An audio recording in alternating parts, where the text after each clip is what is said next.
Hello, everyone. You're welcome to today's episode.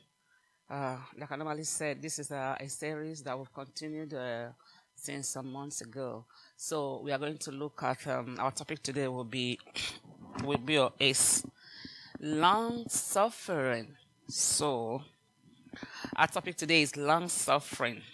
This doesn't seem to appeal to anybody. Nobody wants to wait. Well, it happened to be one of the virtues as a Christian we must exhibit. So we have to learn about it.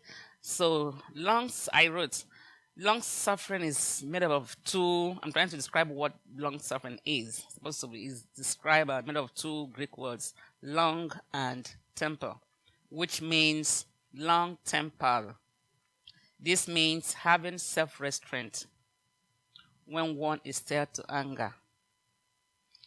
A long-suffering person does not immediately react or retaliate or become defensive to situation. I'm trying to explain what long-suffering is. So I'm saying that it's a virtue, it's something we should try to get because it's required in our Christian walk. In our everyday language, you can say that a person has a long fuse. That's when you have long-suffering. Now, other definitions of long-suffering include patience, endurance, steadfastness, forbearance. Also, long-suffering is one of the fruits of the Spirit. We are going to read Galatians chapter 5, verse 22, and it said, "But the fruit of the Spirit is love, joy, peace, forbearance." So forbearance and long-suffering is the same thing. So God expects us to have forbearance, to be patient, not to be easily to anger or easily to react to situations. Calm down, look at the situation. I'll add objectively. Does it warrant your anger? Does it warrant your reaction? It's not everything you should even react to. Some things you just look at them and take your eyes away. So that is part of long suffering. Now, when you think of the word mentioned above, the more you realize that this word seems to be lacking among us today in our everyday life. It's no longer a virtue that's supposed to be common. It's not what you see immediately you look at people, the way they behave, the way they act. People are becoming quick to anger, impatient. Example, you're at the traffic light. As soon as the light turns green, the car behind you will start to blast his horn. But the lights have just turned green just a second ago. Supposed to calm down, wait for the vehicles in front of him to move before he gets to his turn. But no, due to lack of long suffering, no patience, no eagerness to wait, is already anger, but the car didn't move immediately. The light turned green. I said, but it's barely seconds of the light changing. You'll be wondering, where has the word patience disappeared to? Patience has almost replaced with intolerance, impatience, oversensitivity, impulsive behavior, and it ought not to be so. God, our Father, God who is our Creator, is a long-suffering God. He's a kind and patient God, and expect us to be so. Long-suffering is part of God's character. As we can see in the book of Psalm, I wrote it down, so we're not going to read it. I already written it down. But you, Lord, are a compassionate and gracious God, slow to anger and abounding in love and faithfulness. Two places that concern God's being long-suffering, being patient with us. What if God, although choosing to show his wrath and make his power known, bore with great patience the object of his wrath, prepare for destruction? What this place is saying is that though God is rich in mercy, and God have already asked us, tell us what to do, have given us his instruction, what if he refused to wait on us? What if he refused to be merciful? What if he refused to be patient with us? As soon as you sin, something will happen to you. Because that's what we are showing to each other. We're not being patient with other people. What if God decided to do like that? Because I've given us instruction how to behave, the righteous act we should follow, the righteous things we should do. The Bible have listed the fruit of the Spirit. The Old Testament have the actual commandments. So what if God is not patient with us? When immediately you sin or you fall short of any act of righteousness, something come upon you, you will die or sickness. So what if God behaved like that? That's my question. So this passage we just read is saying that God can judge us immediately with sin, but he chose not to. He refused to do that. He chose to display so much patience to mankind, waiting for us to become whom he have wanted us to be. Each time we sin, God waits. Each time he asks us to do something, we didn't do it. He's still waiting. He calmed down. Can you imagine how life would be if anyone received instant judgment from God? As soon as you sin, either you drop dead or you receive a kind of punishment.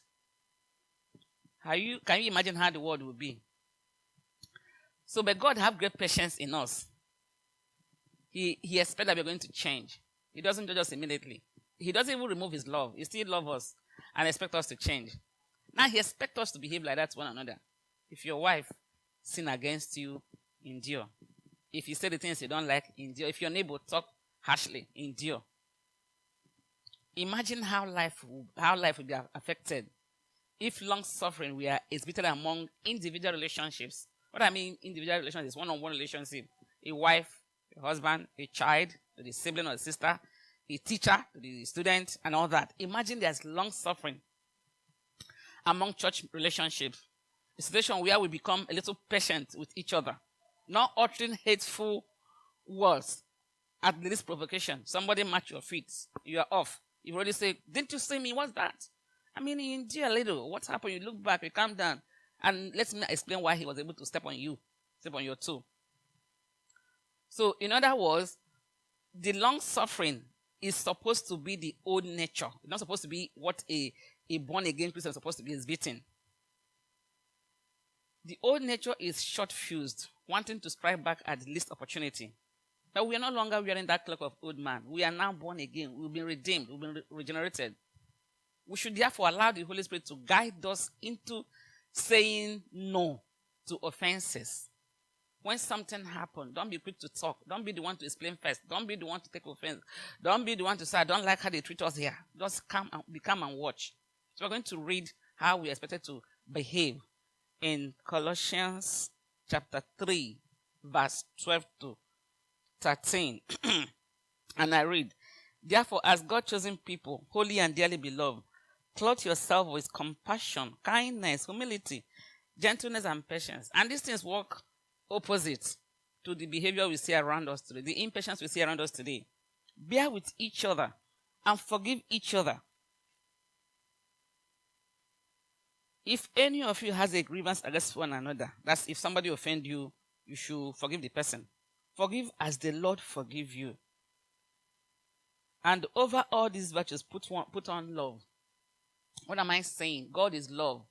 God has shown us so much love. So this passage is also saying we should behave likewise.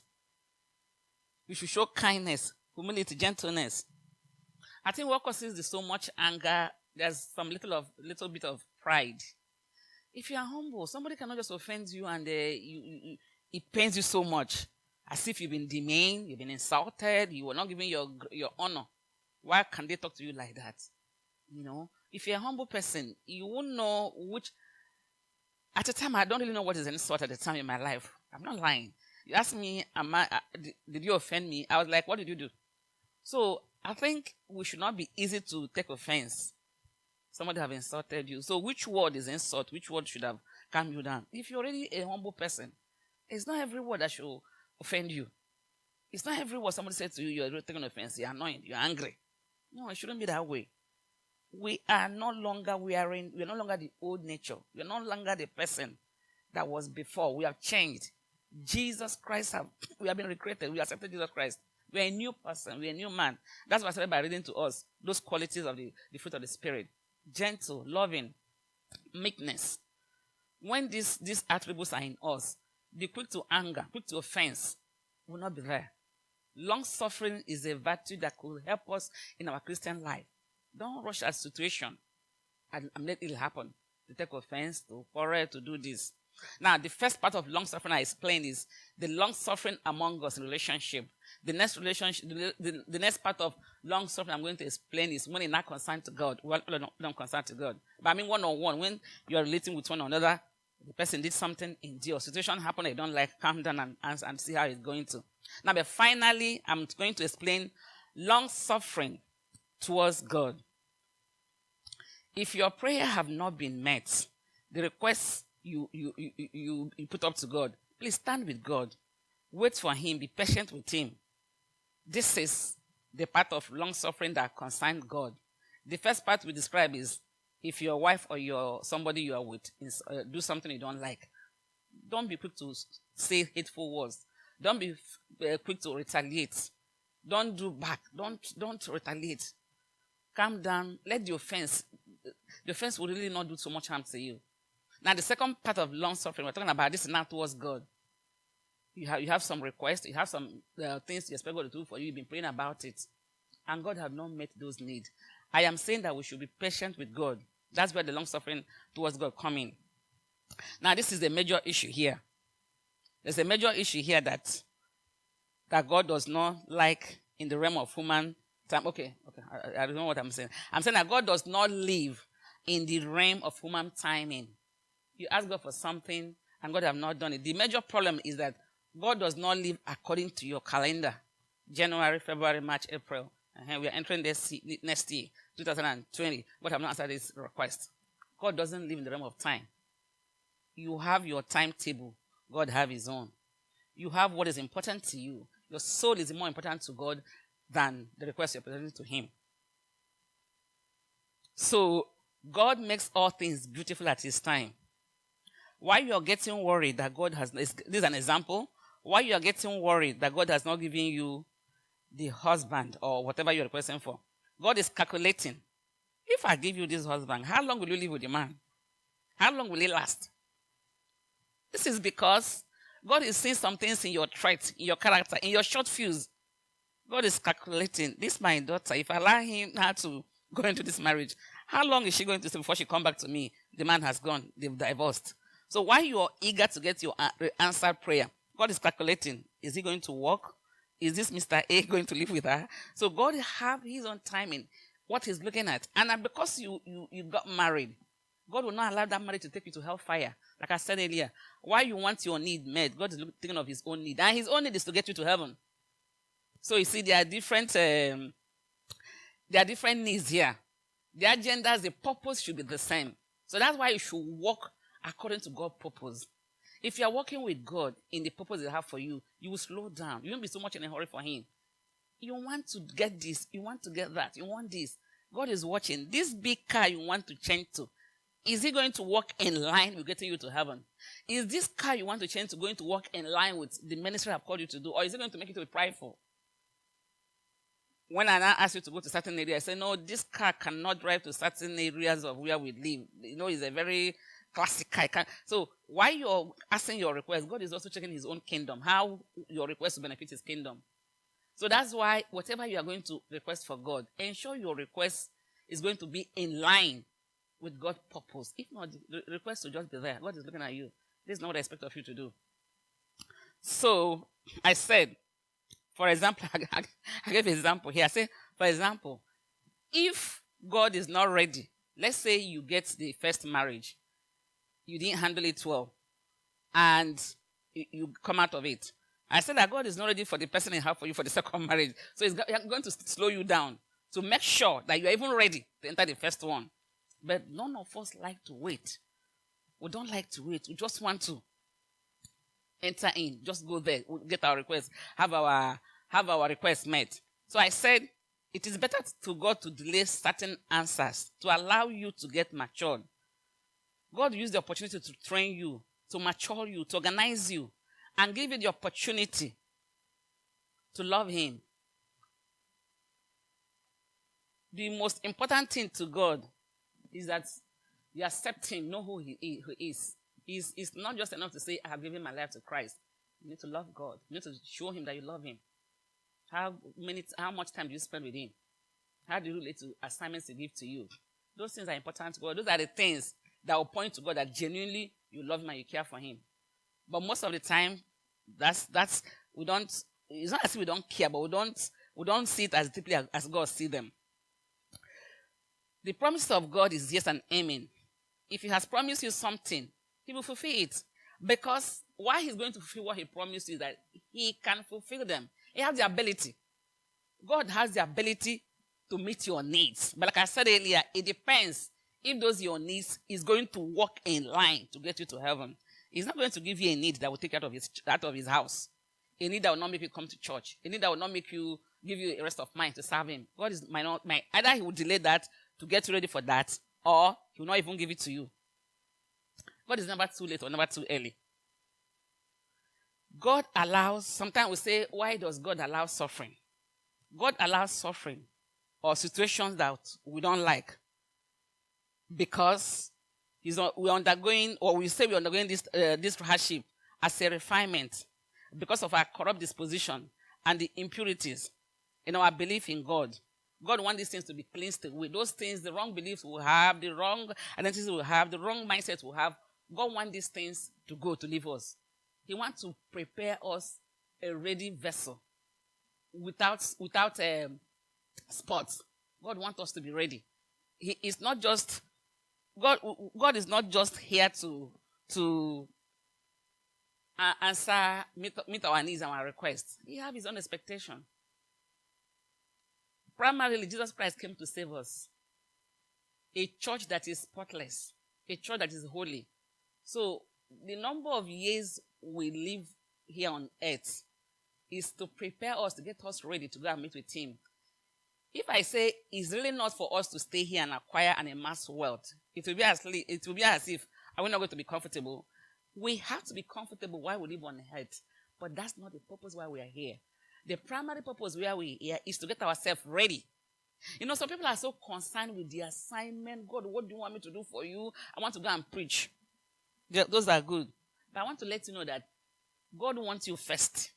He wants you yourself. Get ready. Get washed. Get clean. Get off with your quick anger, your short fuse, your uncleanliness. Get yourself ready first. Then you can now go out and help other people.